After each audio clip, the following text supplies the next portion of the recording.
बहुतांचे संगती बहु पावलो भजिती भरे केले नंदवाडे मागिलांचे तोंड काढे प्राप्त प्रसंगी प्राप्त मी प्राप्त स्थळी संकीर्तन रूपी सेविकर्ता घेतलेला अभंग संत हृदय सम्राट अनंत कृपा सागर भगवत पूज्यपाद श्रीमान श्रीमंत संत तुकाराम महाराजांचा अवघ्या 4 चरणाचा असून ज्यांच्या संगतीमध्ये दुःख उपभोगलं फजिती प्राप्त झाली आणि ती फजिती चुकवण्यासाठी माझ्या जीवनामध्ये सर्वतोपरी बदल जर कोणी केला असेल तर या नंदाच्या बाळानं म्हणजे भगवान श्रीकृष्णानं बदल केल्यामुळे माझं जीवन परावर्तित केल्यामुळे परिवर्तनशील जीवन झाल्यामुळे मागच्या लोकांचं काळ होऊ दे मागिलांचे तोंड काळे. आणि हे जे लोक आहेत यांनी माझ्या जीवनामध्ये काय केलं माझ्याशी तंटा केला. तंटा केल्यानंतर त्यांचीच त्यांना लाज वाटली आणि मग ते त्यांची तोंड लपवू लागले. लपती आणि मोभाटा ज्या वेळेला त्यांना त्यांच्या चुका कळल्या त्यावेळेलाच ते गप्प बसले. हे करण्याचं सामर्थ्य कोणी केलं असेल तर बरे गेले नंदवाडे मागिलांचे तोंड काढे. तुकाराम महाराज म्हणतात मी जीवनामध्ये सगळीकडे फिरून पाहिलं पण या भगवान श्रीकृष्णाला आई आणि बाप या दोनही उपमा शोभतात. कारण का तो या दोन्ही नात्यानं जगामध्ये भक्ताशी वावरत असल्यामुळे तुका म्हणे काही किती सांगू किती किंवा किती म्हणू बापाई. आणि म्हणून त्याच्यासारखा जगामधला सामर्थ्यवान कोणी नसल्यामुळे बरे बळे बरे नंदवाळे मागिलांचे तोंड काढे असा या 5-6 वाक्यामध्ये अभंगाचा सरळ सरळ भाव आहे. प्राप्त झालेल्या वेळेमध्ये जसं या अभंगाशी आपल्याशी हितगुज करता येईल तसं आपण करण्याचा प्रयत्न करणार आहोत. तत्पूर्वी सर्वांना एक विनंती आहे इकडच्या सर्व पुरुष मंडळींनी जरा पुढे सरकून घ्या. सरका पुढे पुढे सरका पुढे सरका.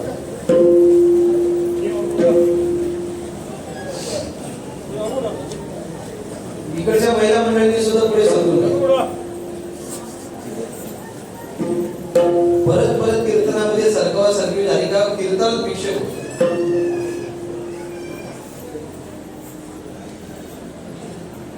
गेली 25 वर्ष चालू असलेला हा हरिनाम भक्ती भगवत भक्ती रसा धर्म यज्ञ उत्सव आणि यंदाचे हे रौप्य महोत्सव म्हणजे 25वे वर्ष आहे. आणि या वर्षाच्या या सप्ताहाची आज सांगत आहे. आणि वारकरी संप्रदायाचा दंडक असा आहे की कार्याचं कीर्तन म्हटलं का कार्याला भगवान श्रीकृष्णाचं चरित्र वर्णन केलं पाहिजे. आणि त्या निमित्ताने भगवंताच्या संगतीमध्ये गेल्यानंतर तुकाराम महाराजांच्या जीवनात जो गोपाळ या नात्यानं बदल झाला गोपाळांच्या संबंधात तुकाराम महाराज या अभंगामध्ये आपल्याला प्रतिपादन करत आहे.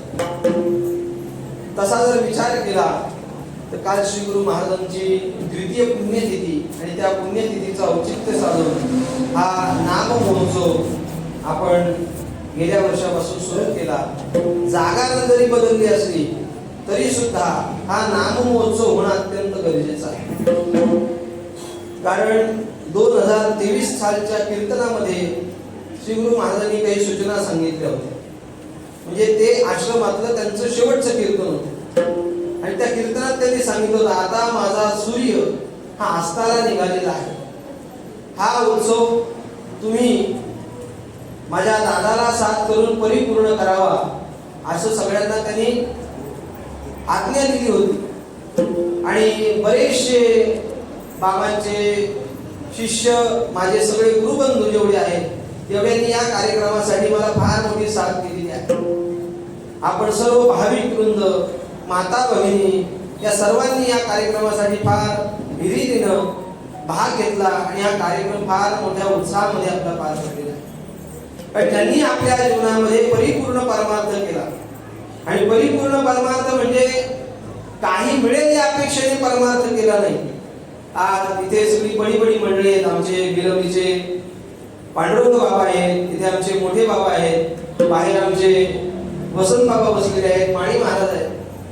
त्या काळामध्ये मी कालही म्हटलं ज्या काळामध्ये गाड्यांचा अभाव होता, गाड्या नव्हत्या, त्याही काळामध्ये सायकलवर प्रवास करून कीर्तन करण्याचा प्रयत्न, लोकांना भक्ती मार्गाकडे आणण्याचा प्रयत्न श्री गुरु महाराजांनी केला. आणि संपूर्ण हा परिसर हा भक्ती रसामध्ये न्हाऊन गेला. हरी भजने ढवळीले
संपूर्ण त्यांचं जीवन परमार्थमय जीवन आणि त्या जीवनाचा आदर्श, त्याचे संस्कार त्यांनी माझ्यामध्ये रुजवले. आणि ही परमार्थ पदावरची वाटचाल करताना त्यांच्याच पावलावर पाऊल ठेवून मी माझं परमार्थिक जीवन व्यतीत करण्याचा मी प्रयत्न करत आहे. आणि त्या उत्सवाची आज सांगता आहे. सांगता वारकरी संप्रदायामध्ये काला या कीर्तनानं होती. काला काला म्हणजे काय? श्री गुरु महाराजांच्या मुखातून आपण बऱ्याच वेळेला ऐकलेला आहे. काला म्हणजे प्रसाद आहे. काला म्हणजे जो आपल्याला प्राप्त झाल्यानंतर अंतःकरणाला प्रसन्नता प्राप्त होती. आणि ती प्रसन्नता एकदा प्राप्त झाली का पुन्हा ती प्रसन्नता ढळत नाही. प्रसादे सर्व दुःखानां हानिरस्योपजायते प्रसन्नचेतसो ह्यासु बुद्धिपर्यवतिष्ठते. एकदा ती प्रसन्नता प्राप्त झाली, पण ती प्रसन्नता इतर गोष्टीला प्राप्त होत नाही. ती प्रसन्नता माऊली म्हणतात चित्ताला प्राप्त होते. देखे अखंडित प्रसन्नता आधी जेत चित्ता ते करीणे नाही तत्वता संसार दुःखा. माऊली म्हणतात चित्ताला समाधान प्राप्त झालं पाहिजे ना, प्रसन्नता प्राप्त. परमार्थ करून जर आमच्या चित्ताला प्रसन्नता समाधान प्राप्त होत नसेल तर समजायचं आपल्यावर भगवंताची कृपा झालेली नाही, त्याची ती पोच पावते. लोक म्हणतात आम्ही एवढे वर्ष परमार्थ करतो, आम्हाला अनुभवच आला नाही. अरे अनुभव येईलच कसा? सांगितलेली साधनच व्यवस्थित आम्ही करत नाही. बाबांनी मी त्याला वाक्य सांगायचे, साधना नाही म्हणून साधना. आम्ही साधनाच करत नाही, परमात्मा आपल्यावर कृपा कधी करणार? करू शकत. चित्ताला प्रसन्नता निर्माण झाली पाहिजे. आणि ती चित्ताला प्रसन्नता निर्माण झाली का ती प्रसन्नता म्हणजे परमात्म्याचा प्रसाद असतो. आणि ती प्रसन्नता परमात्मा चित्ताला प्राप्त करून देतात. अखंडित प्रसन्नता आधी चेत चित्ता, चित्ताला प्रसन्नता प्राप्त होते. कारण ते चित्त त्या परमात्म्याच्या कृपेनं तृप्त झालेलं असतं. संतुष्ट हे चित्त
गाण्याचे 3 फायदे भागवतामध्ये आपल्याला पाहायला मिळते. एक म्हणजे पुष्टी, तुष्टी आणि सुधारणाश. सामान्य जेवणानं आपला सुधारणाश होईल, भूक निवारण होईल, होणार नाही का? भूक निवारण होते, पण ती भूक तात्कालिक भूक निवारण होते. आमच्या जीवनामध्ये परमात्म्याच्या प्राप्तीची भूक अनंत जन्म लागलेली आहे आणि ती अनंत जन्म लागलेली भूक ही अन्नानं परिपूर्ण होणार नाही, अन्नानं परिपूर्ण होणार नाही. त्याच्यासाठी आपल्याला ज्ञानरूपी अन्नाची गरज आहे. आपण हे जे अन्न खातो यांनी आपल्या अंतःकरणाची तृप्ती होत नाही, लक्षात ठेवा. हे अन्न फक्त पोटाची भूक भागवणार आहे, शरीराच्या स्थूल देहाच्या पोटाची भूक भागवणार आहे. पण आपल्याला ज्याची तृप्ती करायची आहे त्या तृप्तीसाठी ज्ञानाची गरज आहे आणि त्या ज्ञानानंच हा जीव तृप्त होतो. माऊली म्हणतात, जे ज्ञानगंगे नाले पूर्णता जीव निघाले, शांती आले पालव नव्हे.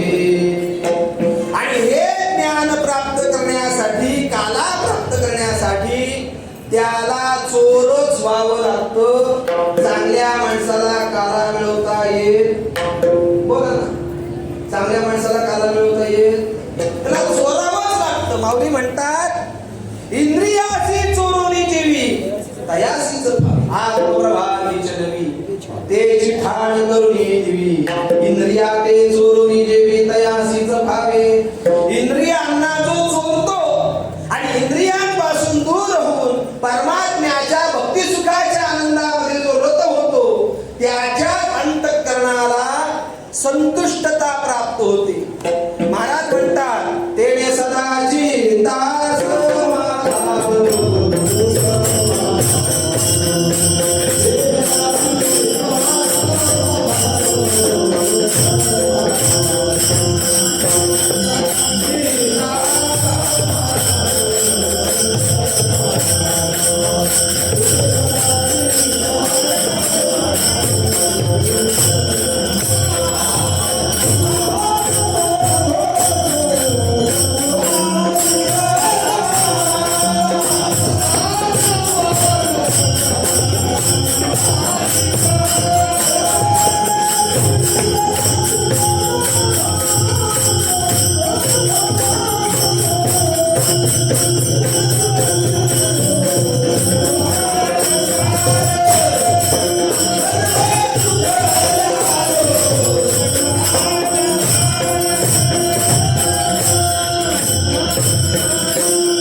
सतत नामस्मरण केलं पाहिजे. सततम कीर्तयन्तो मां तस्य दृढव्रता नमस्यन्तस्य मां भक्त्या नित्ययुक्ता उपासते. त्यांनी सतत भजन केलं पाहिजे, सतत त्याच्यात सातत्य पाहिजे. मराठीमध्ये आपण त्याला कंटिन्युटी म्हणतो. हायजीची रेंज चालू आहे, तुम्ही टीव्हीमध्ये कुठे आहात? त्यात सातत्य पाहिजे. आम्ही आमच्या जीवनामध्ये जप करतो, सकाळी केला तर केला, नाही तर संध्याकाळी. त्याला आम्ही मर्यादा ठेवली. कृष्ण विष्णू हरी गोविंद या नामाचे निकळ प्रबंध माझी आत्मचर्चा विशद उदंड घालली. त्याच्यामध्ये सातत्य निर्माण झालं पाहिजे. जसा आपण श्वास घेताना ओढून ताणून घेतो का सहज घेतो? बरं, श्वास घेतलेला तुम्हाला कळतो का तरी? मी आता श्वास घ्यायला बसलोय असं कधी ठरवून बघतो? श्वास जेवढा माणसाचा सहज, तेवढं नामस्मरण सहज झालं, तेवढं नामस्मरण सहज झालं. मला सांगतात, अहम सोहम ब्रह्म कळले. त्या श्वासाबद्दल लक्ष ठेवून जर आपण राहिलो, 41 दिवस 43 दिवस साधना जर आपण केली, तर आपल्या जीवनामध्ये फार मोठा बदल व्हायला सुरुवात होते. फार मोठे बदल व्हायला सुरुवात होते. आज लोक म्हणतात आम्हाला मरायला फुरसत नाही, हे कुठं करायला बसवा.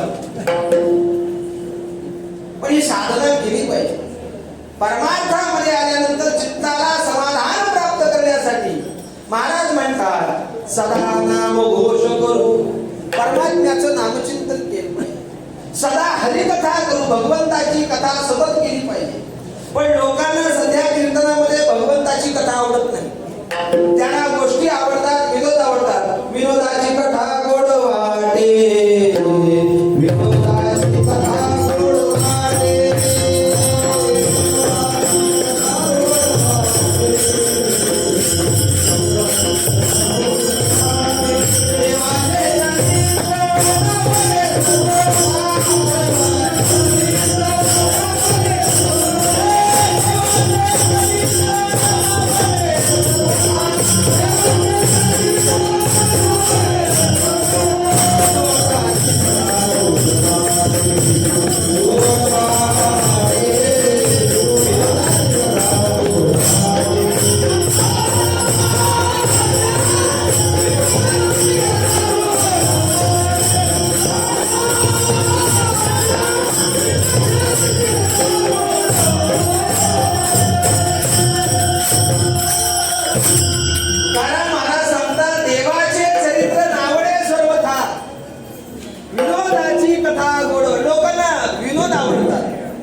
मी असं म्हणत नाही कीर्तनामध्ये 9च्या 9 प्रकारचे रस पाहिजेतच. कारण नुसतं महाराज वेदांत सांगायला लागला तर लोक समोरची डुलक्या घ्यायला लागते. जसं कडू औषध असेल तर लहान बाळाला त्याची आई साखर पाण्यामध्ये औषध एकत्र करून प्यायला देते, बरोबर की नाही? हो. तसंच वेदांत सहज आपल्या पचनी पडणार नाही. अहो तेच काय, लहान बाळ जन्माला आलेल्या बाळाला आईचं दूध पचत नाही कधी. त्याला आईचं दूध पचत नाही, त्याला जर आम्ही जेवण दिलं जेवायला तर जगल का मरण सांगा बघू. मला जगणार नाही माऊली म्हणतात, ते मरेल ना. त्याला हेच दूधच पचत नाही तर अन्न कधी पचेल. म्हणून त्याला त्या पद्धतीमध्ये अन्न प्राशन करून द्यावं लागेल. कशाही पद्धतीनं चालू. वेदांत सांगताना आता सगळ्याच कीर्तन वेदांत सांगायचं नसतं. नाही तर बाबांच्या मुखात मी बऱ्याच वेळेला ऐकलं, गुरुजी नेहमी सांगायचे सांगतो वेदांत न वागतो भेदांत. काय उपयोग आहे सांगा ना मला. पचनी पडलं पाहिजे लोकांच्या, एवढं आजीर्ण नाही झालं पाहिजे. माणसानं मी काल सांगितलं हितभूक रितभूक मितभूक आणि अभूक. हितभूक आहार घेतला पाहिजे माणसाने, आणि अति आहार घेतला कपोट साफ होत नाही, भूक लागत नाही. या दोन्ही क्रिया बिघडल्या रसनानावर या क्रिया घडतात का. माणसानं प्रमाणात आहार घेतला पाहिजे. माझा विषय इथून चाललाय, नामघोष करताना तो सतत केला पाहिजे. देवाचं हरिकथा सतत केली पाहिजे. पण लोकांना सध्या ते आवडत नाही. लोकांना विनोदाची कथा गोड वाटे, ते लोकांना विनोद केला पाहिजे. लोकांना भक्ती मार्गाकडे आकृष्ट येण्यासाठी विनोदाची गरज आहे. विनोद केल्यानंतर त्याचं जे गंभीर अवस्था निर्माण झालेली असते ती थोडी मोकळी होते, आणि पुन्हा तो ऐकायला तरतरीत होतो. त्याचं कारण असते. आणि म्हणून सदा नामघोष करू, सदा हरिकथा करू, आणि त्याच्यामुळे चित्ताला समाधान सतत प्राप्त होतं. आणि आपल्या चित्ताला ज्या वेळेला खरंच समाधान प्राप्त होईल, याची पोच पावती ज्या वेळेला चित्त देईल, त्यावेळेला समजायचं माझ्यावर भगवंताचा कृपा प्रसाद झाला. लोक परमार्थ करतात हो, पण लोकांच्या जीवनामध्ये समाधान प्राप्त होत नाही. नुसती त्यांना काय झोडी लागलेली असते काय माहिती नाही, पण त्यांच्या चित्तात समाधान प्राप्त होत नाही. बाबा त्याला विनोदाला सांगायचे. एखाद्या विचारलं काय रे असा का दिसतो, मी या रोते हो पिऊ कधे सुरत यायची काय फोडली गोवरी तैसा दिसे तोंडावरी, अशी त्याची अवस्था असेल तर काय त्याच्या चित्तामध्ये समाधान असेल सांगा. समाधानी चित्त एकदा झालं का त्या समाधानाची असणारी ताकद, त्या समाधानाची असणारी ऊर्जा त्याच्या शरीरावर आपल्याला चेहऱ्यावर पाहायला मिळतो. आणि हाच खरा परमात्म्याचा प्रसाद आहे. चित्ताला प्रसन्नता नाम समाधान प्राप्त होतं. आणि देवाच्या शिवाय जीवनामध्ये आपल्याला कोणीही प्रसन्नता देऊ शकतो. ती प्रसन्नता देवच देऊ शकतो. आणि म्हणून काला म्हणजे काय तर देवाचा कृपा प्रसाद प्राप्त होऊन आपल्या जीवनामध्ये प्रसन्नता प्राप्त होणं, समाधान प्राप्त होणं, याला काला असं म्हणतात. तुटली हळहळ त्रिगुणाची, त्याच्या जीवनामध्ये हळहळ संपते. कुंटली आरावा तृष्णेची आला, त्याच्या जीवनामध्ये शिल्लक काही राहत नाही. उलट कर्तव्य कर्म तो संपवतो आणि जगायचे आता दिवस चाली खेळी बेळी. तुका म्हणे मुक्ती परिणी नोवरी, आता दिवस चाली खेळी बेळी. भक्ती सुखाचा आनंद उपभोगत असतो. त्या भक्ती सुखाच्या आनंदामध्ये तो रत असतो. इतर विषयाची त्याला घृणा निर्माण होते. का निर्माण होते? कारण इतर विषयाच्या बाबतीत त्याला नश्वरत्व विषयाचं कळाल्यामुळे त्याच्या जीवनामध्ये असं विषय मिळालेला आहे, असं सुख समाधान मिळालेलं आहे का ते समाधान त्रिकालाबाधित सत्य आहे, ते कधी नाश पावणार नाही. आणि म्हणून असं समाधान जर कोण देत असेल तर तो परमात्मा देतो. परमात्म्याशिवाय जगामध्ये काला कोणी देत नाही. कारण तो अधिकारी आहे आणि घेणारा सुद्धा तितकाच अधिकारी असा असतो. आणि म्हणून परमात्मा चित्ताला समाधान प्राप्त करतो. तुकाराम महाराजांनी आपल्या जीवनामध्ये समाधान प्राप्त करण्यासाठी अनेक प्रकारचे पर्याय शोधले. अनेक प्रकारचे का याच्यातनं मला समाधान प्राप्त होईल, त्याच्यातनं मला समाधान प्राप्त होईल, त्याच्यासाठी त्यांनी अनेकांची संगत केलेली आहे. अनेकांची संगत. पण त्या संगतीचा परिणाम असा झाला का संगतीचा परिणाम संगत करणाऱ्यावर घडतो. त्याला माऊलींनी दृष्टांत दिलेला आहे आणि तो दृष्टांत फार सुंदर आहे. स्फटिक नावाचा दगड तुम्ही पाहिलाय का? स्फटिक स्फटिक हो नाही काहीतरी बोला. पाहिलाय ना? नाही भेटला तर मला सांगा, मी नेपाळला गेलो का घेऊन. स्फटिक म्हणजे काय? बर्फाचा डोंगर, त्याच्यावर बर्फवृष्टी होऊन होऊन होऊन होऊन होऊन होऊन आपले जसे दगड असतात तसा बर्फाचा दगड तयार होतो. आणि किती त्याच्यावर पाऊस पडते काय पडते मग तो दगड वितळत नाही. मग तो जो दगड असतो त्याला स्फटिक असं म्हणतात. काय म्हणतात त्याला? स्फटिक म्हणतात. त्या स्फटिकाच्या खाली केस ठेवली आणि वरती स्फटिक ठेवला तर बघणाऱ्याला असं वाटतं याला बहुतेक चिरा पडलेले असावे. त्याच्या खाली तांबडं फुल ठेवलं का असं वाटतं हा लाल रंगाचा झाला. महाराज म्हणतात वरी केशाचा गुंडाळा, केशाचा गुंडाळा वरी ठेविली आज स्फटिकशिळा. दृष्टांत यासाठी चाललाय का बघणाऱ्याला काही वाटेल. मानवी जीवनामध्ये तुकाराम महाराजांच्या जीवनामध्ये तुकाराम महाराजांनी अनेक पर्याय उपभोगले, अनेक पर्याय. पण एक पर्याय निवडला, त्या पर्यायानं समाधान भेटत नाही. मग माणसं असंच आहे ना, एका ठिकाणी एक गोष्ट मिळाली नाही का ती गोष्ट माणूस काय करतो दुसऱ्या ठिकाणी शोधण्याचा प्रयत्न करत असतो. तुकाराम महाराजांनी आपल्या जीवनामध्ये शोधण्याचा प्रयत्न केला, समाधान प्राप्त करण्याचा प्रयत्न केला. पण ज्यांच्या संगतीत समाधान प्राप्त मिळेल असं त्यांना वाटत होतं त्यांनी तुकाराम महाराजांना समाधान दिलं नाही. तुकाराम महाराजांनी विचार केला का माझ्या जीवनामध्ये मी जन्म घेतला तर माझ्या जीवनामध्ये समाधान प्राप्त होईल. म्हणून संसाराचा संग तुकाराम महाराजांनी केला. पण तो संसाराचा संग तुकाराम महाराजांनी करत असताना त्या संसारामध्ये तुकाराम महाराजांना समाधान मिळालं का हो? समाधान मिळालं नाही. उलट तुकाराम महाराज सांगतात धरू जाता संग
हळू जाता संग तव तव होय बाधक.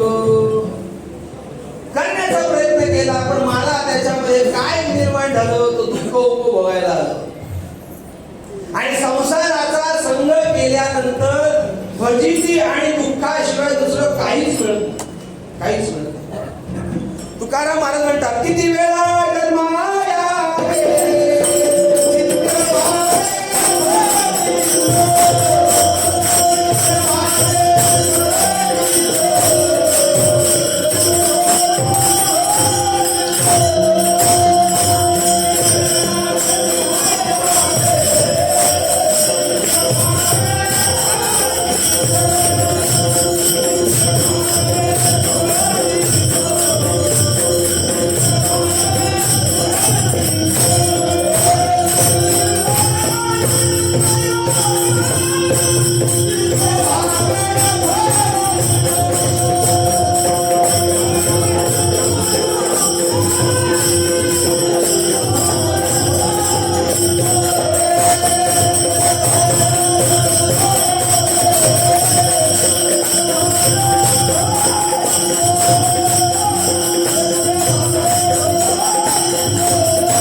माणसानं दुःखाला घाबरावं का फजितीला घाबरावं? लवकर बोला. माणसानं दुःखाला घाबरलं पाहिजे पण माणसं फजितीला घाबरतात. सायकल चालवणाऱ्याचे काही प्रकार आहेत. सायकल शिकत असताना काही जण सायकलवर असतात आणि काही काळच्या उरावर सायकल असतात. सायकल चालवता चालवता याला खड्डा दिसला नाही, खड्ड्यात सायकल आपटली, स्लिप झाली, पडला. मला सांगा पडल्यानंतर हा कुठं लागलं हे पाहतो का मला कोणी पाहिलं हे पाहतो? किती लागलं हे पाहत नाही. मला कोणी पाहिलं का मग हळू तुटतो. मला कोण पाहत नाही आणि कोण पाहत नाही असं समजलं तर हळूच सायकल उचलतो, कोपऱ्यात जातो, त्या सायकलच्या स्टँडवर पाय ठेवतो आणि मग बघतो कुठं कुठं झालंय. माणसानं दुःखाला घाबरलं पाहिजे पण माणसं फजितीला अत्यंत घाबरायला लागली. फजिती जन्म घेतला का मरण येणारच आहे. मरण आलं म्हणजे जन्म. भोगे कळो येती मागील ते जन्म. उत्तम कनिष्ठ मध्यम ते तुकाराम महाराज म्हणतात. जन्म मरण याच्या मागे आहे त्याची फजिती आहे पण त्यांनी फजितीचा विचार करण्यापेक्षा एक लक्षात ठेवा सर्वसामान्यामध्ये झालेली फजिती माणसाला सहन होत नाही. मग आपण जर सर्वसामान्यामध्ये झालेली फजिती आपल्याला सहन होत नाही तर तुकाराम महाराजांना सहन झाली असेल का याचा पण आपण विचार केला. आपल्याला सतत फजित व्हावं लागते. जन्ममानाच्या राजगाड्यात अडकल्यामुळे आपली फजितीच चाललेली आहे, फजितीच चालली. पण हा संसार अत्यंत दुस्तर आहे. तो पार करता येत नाही आणि म्हणून त्याच्यात एकदा गुंतला तर तो बाहेर पडत नाही. त्याच्या माग जन्म मरणाचं राहडगाडगड लागलेलंच आहे. आणि म्हणून तुकाराम महाराजांनी या संसाराचा संग केला पण या संसाराच्या संघामध्ये तुकाराम महाराजांच्या जीवनामध्ये फजिती निर्माण झाली. उलट समाधानाच्या अपेक्षेने गेलेले तुकाराम महाराज संसाराकडे पण त्या संसारानं तुकाराम महाराजांना समाधान दिलं नाही. उलट तुकाराम महाराजांच्या जीवनामध्ये दुःख दिलं, दुःख. आणि दुःख दिल्यामुळं तुकाराम महाराजांना त्या संसाराचं भय वाटायला लागलं. भय. तुकाराम महाराज म्हणतात भय वाटे न सुटे हा संसार. एवढं भय त्यांना वाटायला लागलं. भीती माणसाला त्याच वेळेला निर्माण होते ज्या वेळेला द्वैत निर्माण होते. आता आता त्याचं वेदांत शास्त्राची मोठी प्रक्रिया आहे, मला ती प्रक्रिया सांगून वेळ घ्यायचं. भय निर्माण झालं, आणि भय का निर्माण झालं? तर ते दुःख देते म्हणून. संसाराने आजपर्यंत कोणाला सुखी केलं मला सांगा? कोणालाही सुखी केलं नाही, सांगणाऱ्याला पण केलं नाही, ऐकणाऱ्याला पण केलं नाही. संसार हा कोणाला सुखी करू शकत नाही. कारण का? कारण दुःख देणं त्याचा स्वभाव आहे. दुःख बांधणारी आहे हा संसार, आहे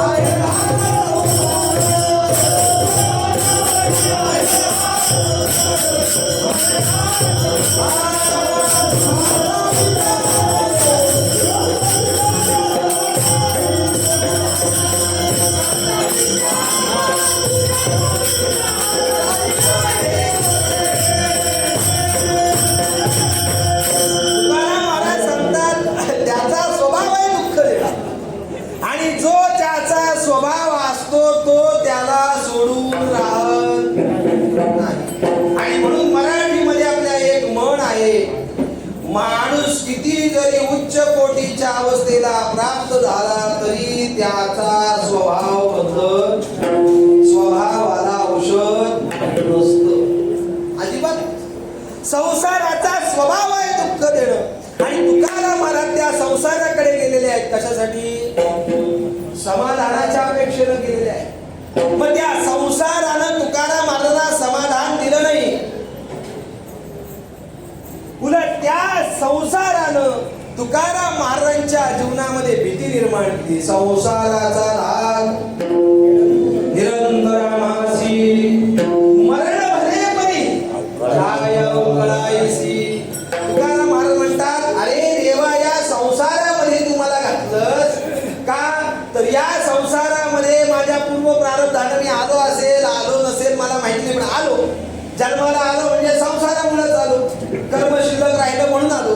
पण आल्यानंतर मी याच्यात सुख शोधण्याचा प्रयत्न केला, समाधान शोधण्याचा, प्रसन्नता शोधण्याचा प्रयत्न केला, पण त्याच्यात मला सुख, समाधान, प्रसन्नता मिळाली नाही. आणि मग तुकाराम महाराज देवाला प्रार्थना करू लागले, कागाचा सुरवाची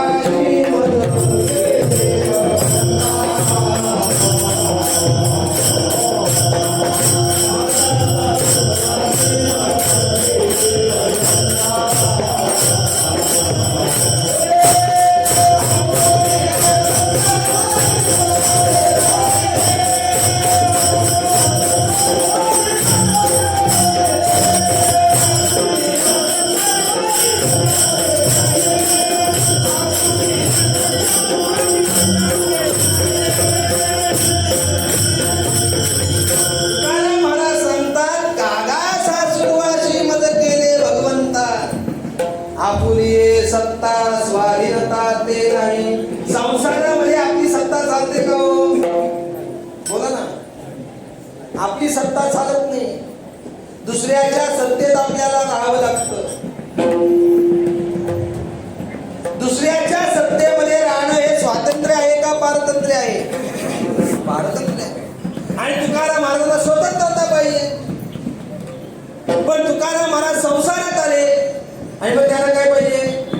स्वातंत्र्य. स्वातंत्र्य संसार देऊ शकत नाही, कारण तोच मुळात दुःख रूप आहे, तोच पारतंत्र्यात आहे.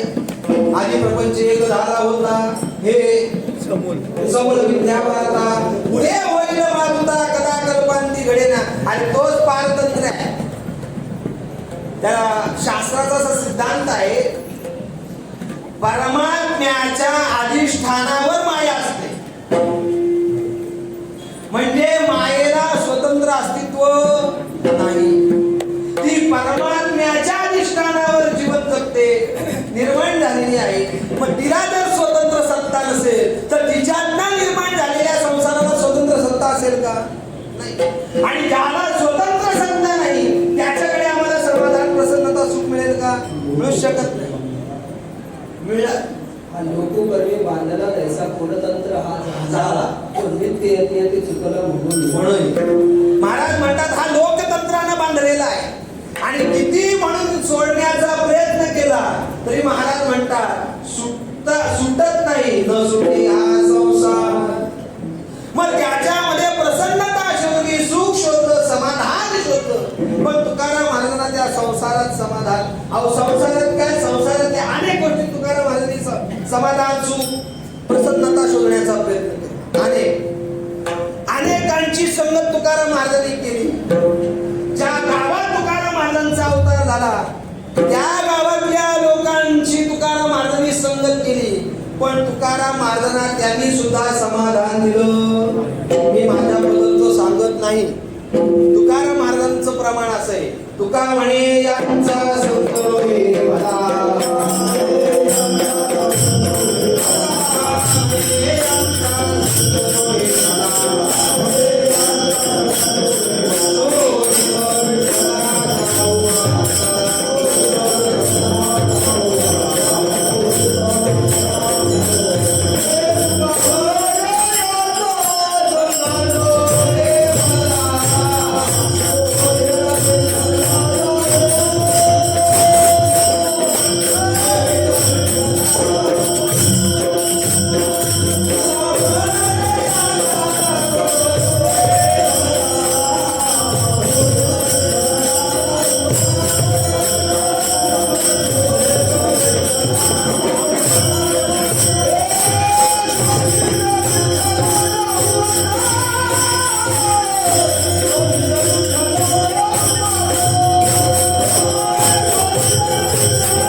तुकाराम महाराज म्हणतात, अरे यांचा संग केला, मला पश्चाताप करण्याची वेळ आली. होत असे खेद चित्ता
जात होतो जना माझे ती सांडीला आधार, हा ना तो ठाव झाला.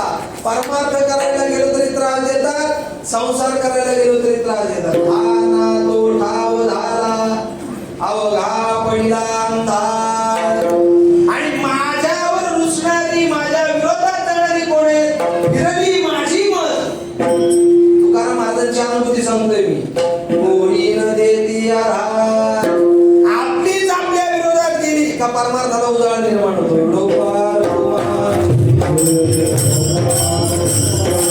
आपल्या जीवनामध्ये परमार्थाला उजळत त्याच वेळेला आपली लोक आपल्या विरोधात गेली पाहिजे.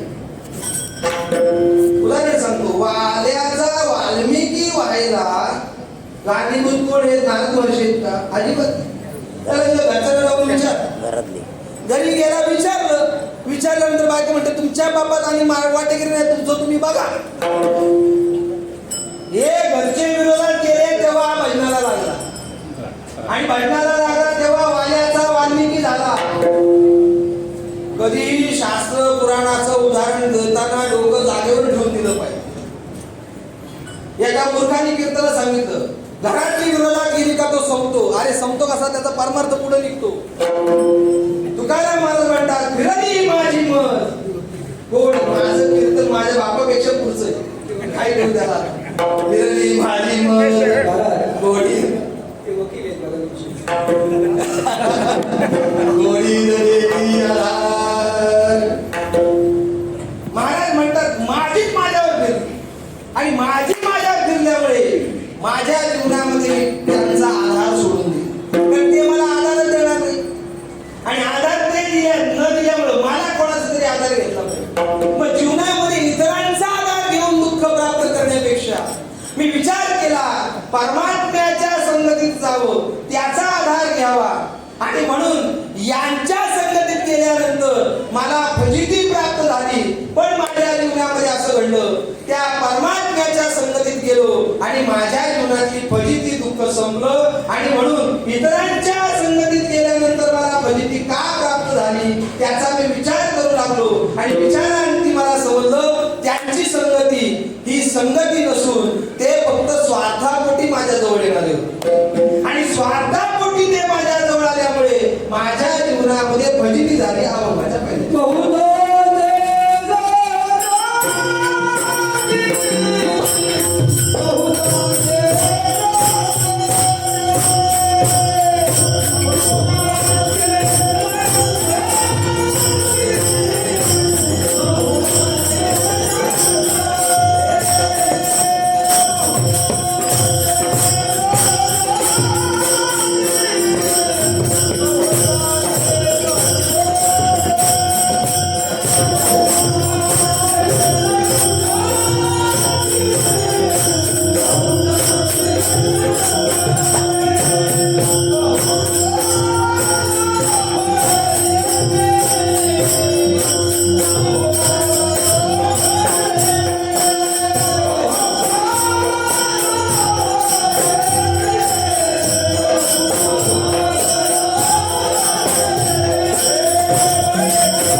संगत केली त्याचा विचार करा.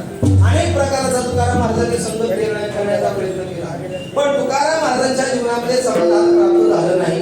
महाराज उपदेश करताना असं सांगतात, जनमित्र होई सगळ्यांचा, अशुभ न बोला देवाचा, संग न करी दुर्जनाचा, करी संताचा साया. म्हणजे दुर्जनाचा संग करण्यापेक्षा साया झालं संतांच्या संगतीचा साया. म्हणजे दुर्जनाच्या संगतीमध्ये फजितीच आहे. तुकाराम महाराज म्हणतात, खळाची संगती उपयोगासी नये, आपण गोवी रे. खळाच्या संगतीत गेला का तो खळ याला सुद्धा खळच बनवतो. जसं दृष्टांत देताना तुकाराम महाराजांनी असं दिलेला आहे, एखाद्याचा अपघात झाला, अपघात झाल्यानंतर एका चांगल्या माणसाने त्याला पाहिलं, सगळं शरीर त्याचं रक्तबंबाळ झालेलं, त्याला आपल्या खांद्यावर टाकलं आणि दवाखान्यात घेऊन गेला.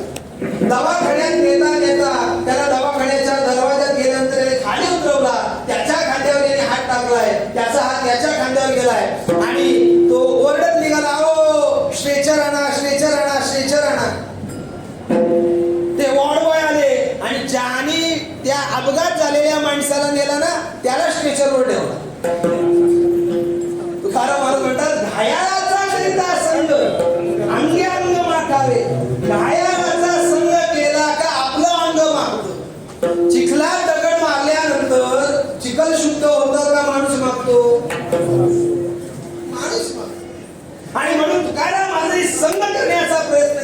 पण सांसारिक संघामध्ये तुकाराम महाराजांच्या जीवनात समाधान प्राप्त झालं नाही, उलट फजिती प्राप्त झाली. बहुताचे संगती बहु पावलो फजिती, खूप प्रकारची फजिती तुकाराम महाराजांच्या जीवनामध्ये प्राप्त झाली. आणि ती फजिती चुकवण्यासाठी त्यांचा आधार तुकाराम महाराजांनी संगत सोडली आणि परमात्म्याच्या संगतीमध्ये तुकाराम महाराज, आणि परमात्म्याच्या संगतीमध्ये तुकाराम महाराज गेल्यानंतर तुकाराम महाराजांना ते समाधान सुख प्राप्त झालं, प्रसन्नता प्राप्त झाली. ती कोणामुळे प्राप्त झाली नाही, ती केवळ परमात्म्याच्या संगतीत प्राप्त झाली. अभंगाचं दुसरं चरण.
परमात्म्याच्या संगतीत गेल्यानंतर ते माझ्या मागे लागले आणि ते माझ्या मागे लागल्यामुळं त्यांचं तोंड काळं झालं. मागिलांचे तोंड काळे आणि ते तोंड काळं करण्यासाठी मी भगवंताचं नामचिंतन केलं. तू काय म्हणे तुझ्या नामाची आवडे अवघियांचे केले काळे तोंड आणि म्हणून मागिलांचे तोंड काळे, मागच्यांचं तोंड काळं झालं, माझ्या मागे लागले होते ते. काय त्यांचं तोंड काळं झालं? कारण ते माझ्यासाठी तंटा करायला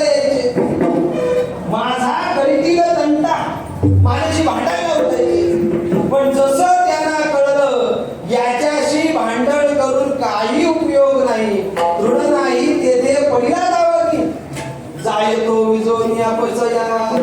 जिथं गवतच नाही तिथं दावांनी जरी पडला तरी ते पेट घेईल का? पेट घेणार. तुम्ही किती भांडण्याचा प्रयत्न यांनी माझ्याशी केला पण माझा करीतील कंटा. भांडण्याचा प्रयत्न केला पण लपती आली या बोभाटा. त्यांच्या जीवनामध्ये तोंड लपवण्याची वेळ आली. का तोंड लपवण्याची वेळ आली? माझ्याशी भांडण करून मी काही केलं नाही. मी त्यांच्यापेक्षा सरळ झालो आणि त्यांच्यापेक्षा सरळ झाल्यामुळे माझा बोभाटा सगळीकडे झाल्यामुळं लपती आलिया बोभाटा त्यांची हिंमतच चालेना. माझ्याशी पुन्हा त्यांनी तंटा करण्याचा प्रयत्न केला. का केला नाही? त्या नंदाच्या बाळाचं मी चिंतन केलं. आणि म्हणून तुकाराम महाराज म्हणतात बरे गेले नंदवाडे मागिलांचे तोंड काळे. आणि तो नंदाचा बाळ सामान्य नाहीये. त्या नंदाच्या बाळाकडे मातृत्व भाव पण आहे आणि पितृत्व भाव पण आहे. अभंगाचं शेवटचं